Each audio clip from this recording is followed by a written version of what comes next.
निर्लज असुर, तुम जीवित रहने के योग्य ही नहीं।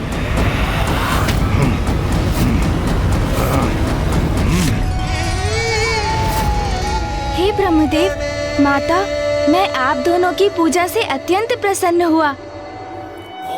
आप दोनों ने अपनी भक्ति के उदाहरण से ये स्थापित कर दिया कि यदि व्यक्ति का उद्देश्य पवित्र हो, उसका हृदय निर्मल हो, तो फिर कोई भी बुरी शक्ति उसके लक्ष्य प्राप्ति में बाधा नहीं बन सकती। क्योंकि जिनके विचार शुद्ध हैं, निर्मल हैं, भगवान भी उन्हीं का साथ देने के लिए प्रेरित होते हैं। आप दोनों की भक्ति से प्रसन्न होकर मैं आप दोनों को संपन्नता का आशीष देता हूँ।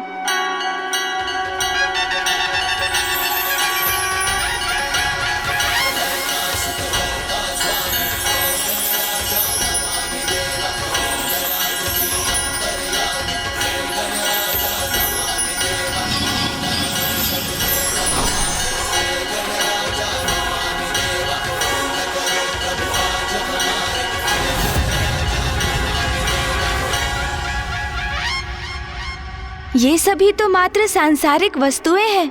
जीवन में सुख पाने के लिए इन्हें प्राप्त करना आवश्यक भी है, किंतु भोग के इन वस्तुओं से अत्यधिक मोह करना उचित नहीं। आप दोनों इनका आनंद उठाते हुए भी अपनी भक्ति और निष्ठा को सदा बचाकर रखिएगा, क्योंकि मनुष्य जीवन का परम लक्ष्य तो मोक्ष की प्राप्ति है, और जो भगवान की भक्ति से ही संभव है। मेरा आशीष सदैव आपके साथ है, किंतु मुझे अब यहाँ से प्रस्थान करना होगा माता। आप दोनों का कल्याण हो।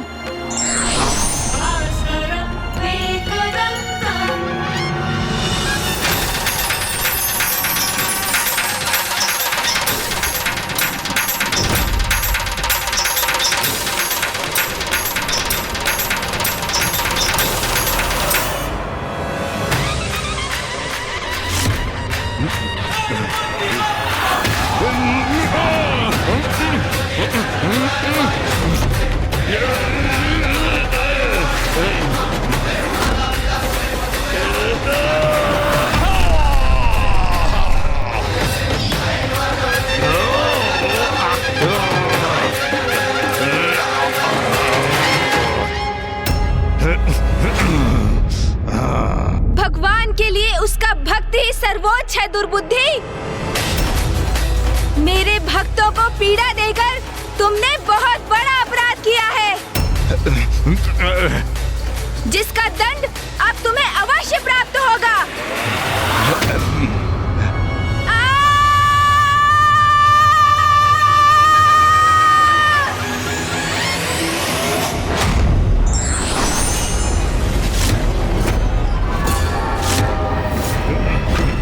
नहीं, नहीं, नहीं।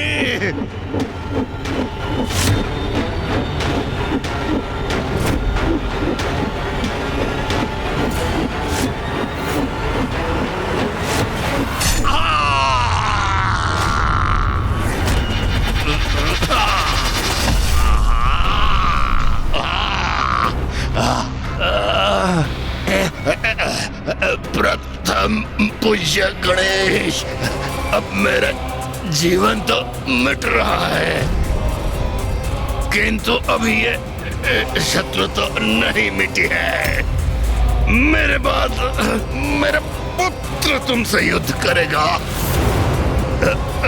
उसके पश्चात उसके पुत्र। ये युद्ध निरंतर चलता रहेगा। इस युद्ध को तुम कभी समाप्त नहीं कर सकोगे। ओम नमः शिवाय।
गणेश का क्रोध अपने चरम पर पहुंच गया है।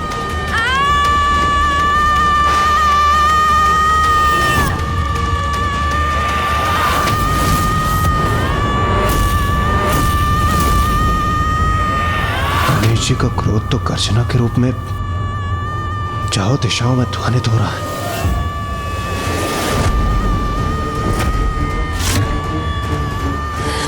नाथ, गणेश इतना क्रोधित क्यों है? मैं विनती करती हूँ, आप वहां जाइए और गणेश को शांत करने का उपाय कीजिए।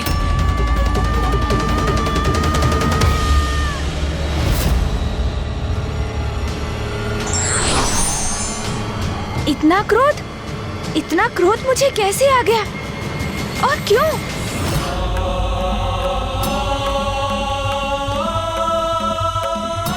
मुझे क्रोध के इस आवेग को थामना होगा। फूफा जी यहाँ हैं, वो अवश्य यहाँ शांति स्थापित कर देंगे। पुत्र गणेश, शांत हो जाओ पुत्र। इतनी क्रोधित क्यों हो तुम? ओम नमः शिवाय।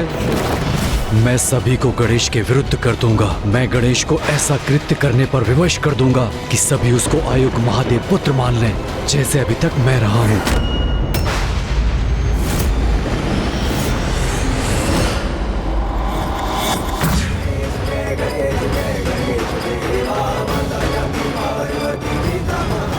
प्रतीत होता है फूफा जी की बातों का प्रभाव मेरे दूसरे प्रतिरूप योद्धा गणेश पर हो रहा है। वो शांत होता दिख रहा है। पुत्र गणेश, इतना दुस्साहस कि कोई मेरा सामना करे, मेरे समक्ष आकर मुझे टोके, इसका दंड अवश्य मिलेगा आपको।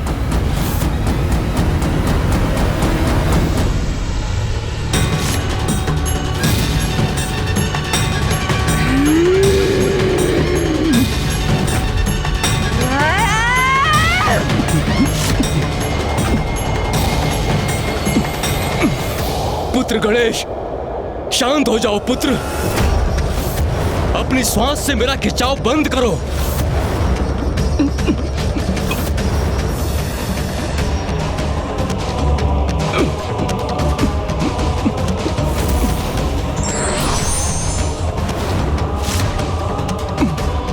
ये हो क्या रहा है? गणेश जी ब्रह्मदेव को अपने भीतर क्यों खींच रहे हैं? गणेश जी अपने विकराल योद्धा रूप में ये कैसा अनर्थ करने जा रहे हैं? सृष्टि के रचयिता हैं ब्रह्मदेव। यदि उन पर संकट आया तो समस्त सृष्टि पर संकट आएगा।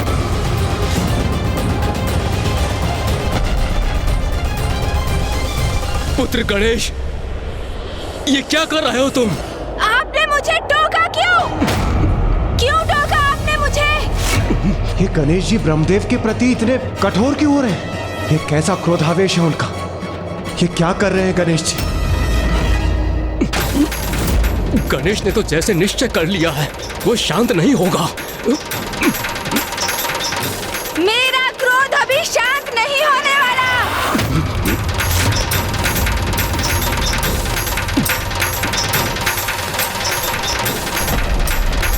गणेश रुक जाओ।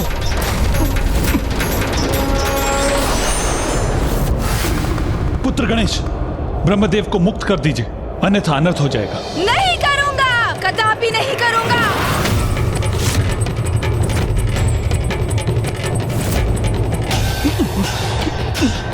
रुक जाइए गणेश जी। गणेश जी शांत हो जाइए। रुक जाइए गणेश जी, रुक जाइए। गणेश जी रुक जाइए।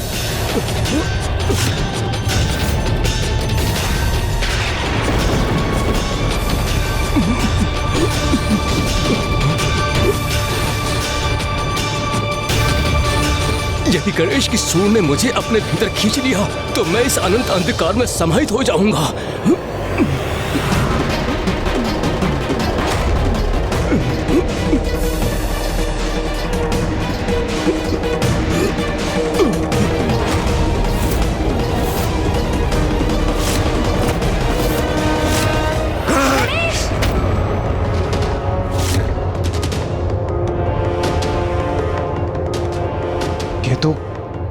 गणेश जी का स्वर है, किंतु गणेश जी ने तो कुछ कहा ही नहीं। तो फिर ये स्वर किसका है?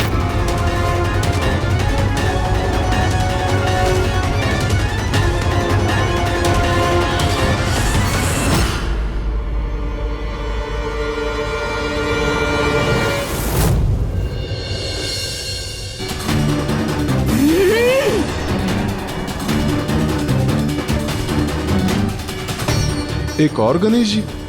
यहाँ दो गणेश जी कैसे उपस्थित हैं? ये कैसे संभव है?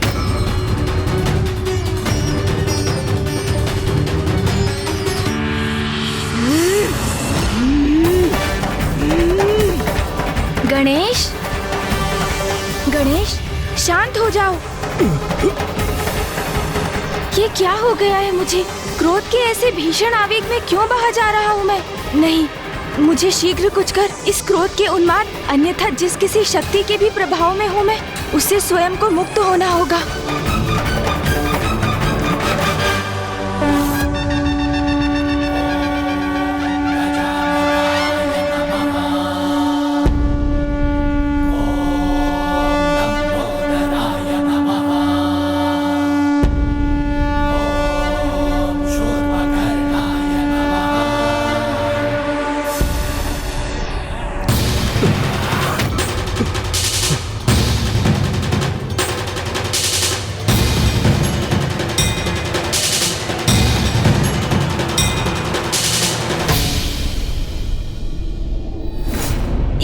ये कैसा अनर्थ करने जा रहा था मैं? क्या हो रहा था यहाँ? फूफा जी, क्या मैंने आपको? हाँ, अपने क्रोध के आवेग में तुम फूफा जी को क्षति पहुँचाने का प्रयास कर रहे थे। मुझे क्षमा कर दीजिए फूफा जी, ज्ञात नहीं अचानक किसके प्रभाव में क्रोध के ऐसे अतिरेक में बह गया मैं। क्षमा कर दीजिए मुझे। गणेश, तत्काल अपनी वास्तविक अवस्था में आओ, अभी इसी क्षण।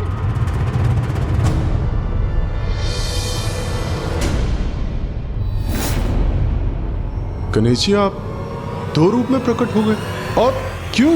सूर्यदेव, मेरे भक्तों ने मेरी पूजा का संकल्प किया था, किंतु असुर दुर्बुद्धि उनके संकल्प में विघ्न उत्पन्न कर रहा था, तो मैं वहीं अपने भक्तों के साथ रुक गया, जिससे वो निर्विघ्न अपनी पूजा संपन्न कर सके। किंतु मेरा विकराल योद्धा स्वरूप इस संकट को मिटाने के लिए, दुर्बुद्धि का अंत करने के लिए यहाँ प्रस्तुत हुआ। गणेश जी, आपकी लीला तो अद्भुत है। आपने एक भक्त की भक्ति का मान भी रख लिया और दुर्बुद्धि रूपी संकट का भी अंत कर दिया। धन्य है आप। यदि भगवान भक्तों की रक्षा नहीं करेंगे तो संसार में धर्म की सत्ता कैसे स्थापित होगी?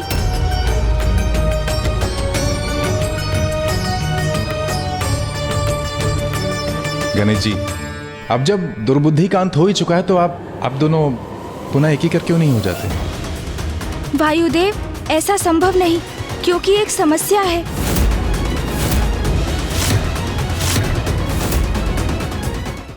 गणेश जी, अब जब दुर्बुद्धि का अंत हो ही चुका है तो आप दोनों पुनः एक ही कर क्यों नहीं हो जाते? क्योंकि वायुदेव, जब तक मैं अपने क्रोध का कारण समझ नहीं लेता, तब तक मैं अपने क्रोध स्वरूप को स्वयं से विलग रखना चाहता हूँ, ताकि किसी के भी प्रभाव से मेरा क्रोध अनियंत्रित हो जाए तो मैं अपने मूल रूप से स्वयं को शांत रखकर अपने क्रोध पर नियंत्रण पाने में सक्षम रहूं। और अपने भक्तों की रक्षा करना तो हमारा प्रथम कर्तव्य है। किंतु अब ये कर्तव्य शेष है गणेश, जिसका उल्लेख अभी तुमने किया। तुम्हारे भीतर अचानक उत्पन्न होने वाले क्रोध का स्रोत शीघ्र ज्ञात करना भी अति आवश्यक है। पिताश्री, आप इसकी चिंता मत कीजिए, ये तो मैं स्वयं करने जा रहा था। उचित है पुत्र, आत्मचिंतन से ही अपने कार्यों का उचित मूल्यांकन करने में सक्षम होते हैं। अपनी भूलों को समझकर अपने दोषों का निवारण करने के लिए प्रेरित होते हैं। इसलिए मैं तुम्हें आत्मचिंतन के लिए एकांत में छोड़ता हूँ। फूफा जी, मुझे अपने कृत्य के लिए ग्लानि कम होगी यदि? पुत्र, तुम्हें ग्लानि करने की कोई आवश्यकता नहीं है। मैं तुम्हें क्षमा कर चुका हूँ। फूफा जी, वास्तविकता में मेरा अनुरोध तो ये था कि आप माँ से इस विषय में कुछ ना कहें, अन्यथा वो मुझे कहीं मेरे प्रिय भोजन मोदक से वंचित ही ना कर दे।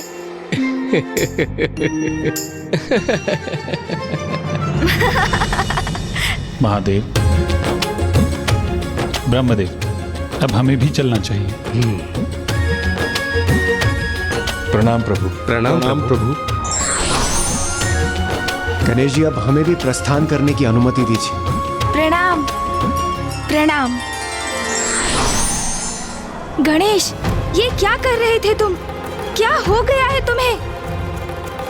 फूफा जी के साथ ऐसा व्यवहार क्यों किया तुमने? फूफा जी के साथ ऐसा व्यवहार क्यों किया तुमने?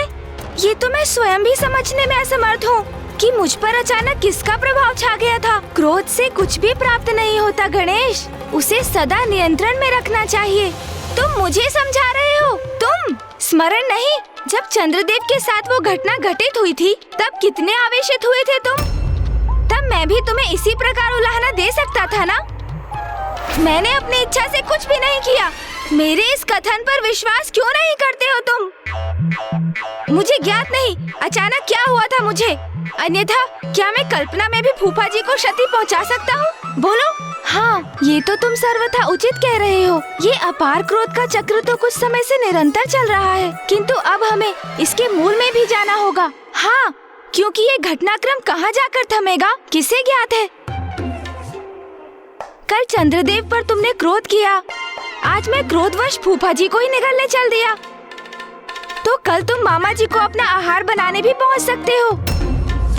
फिर क्रोधवश तुम इंद्रदेव, सूर्यदेव और अन्य सभी देवताओं को भी क्षति पहुंचा सकते हो। और तो और स्वयं भैया पर भी आक्रमण कर सकते हो। मैं नहीं, तुम। मैं अर्थात तुम। समझ गया, हम दोनों एक ही तो हैं। चलो इसकी चर्चा छोड़ो, ये बताओ तुम क्या अभी भी क्रोध से प्रभावित हो? नहीं। ये क्या कर रहे हो तुम? और क्या, तुम्हारे क्रोध को जागृत करने का प्रयास कर रहा हूँ। कहो, क्रोध आया तुम्हें? अब मैं भी तुमसे वही प्रश्न करता हूँ, क्यों क्रोध आया तुम्हें? नहीं, ऐसे तो हम दोनों को ही क्रोध का आभास नहीं हुआ, तो इसका अर्थ है हमारे क्रोध के मूल में कुछ और है और इसका रहस्य शीघ्र ज्ञात करना होगा हमें। वो तो है, किंतु ये हम कैसे ज्ञात करेंगे?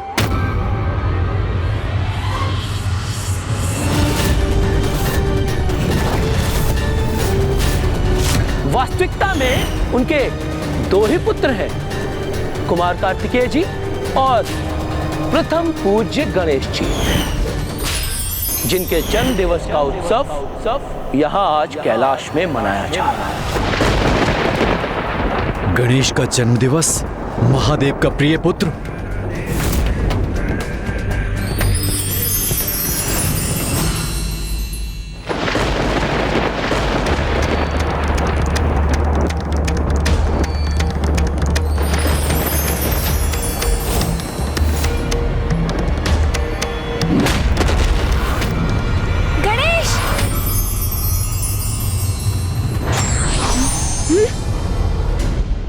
मुझे पूछ रहे थे ना, क्रोध का आभास हुआ क्या? तो हाँ, अब हुआ मुझे अत्यंत क्रोध का आभास, अत्यंत क्रोध का। गणेश को पुनः क्या हो गया है? ये ऐसा व्यवहार क्यों कर रहा है? ओह, तो क्रोध का स्रोत ये लाल धूम्र है।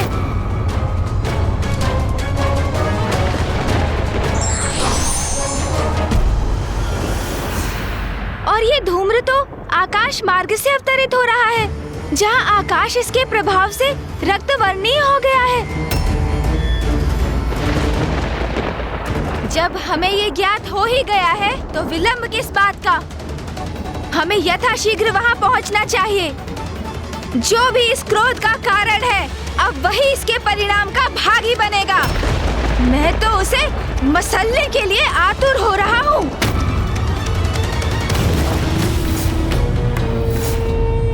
क्या है वो गणेश? उसका सामर्थ्य क्या है?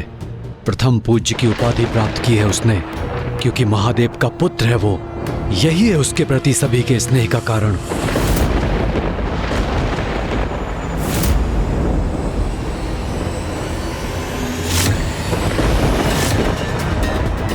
किंतु मैं भी तो महादेव पुत्र हूँ, तो मैं अपना अधिकार अवश्य लूंगा। वो सब छीन लूंगा गणेश से जो उसे प्राप्त है। उसके पिता का स्नेह, उसका उच्च पद, देवताओं में उसका स्थान। गणेश, अभी मेरे प्रकोप से सामना कहाँ हुआ है तुम्हारा?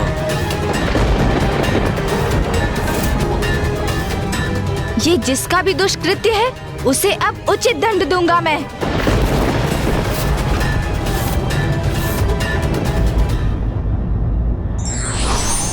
क्रोध किसी से भी भूल करवा सकता है, इसलिए क्रोध पर नियंत्रण आवश्यक है।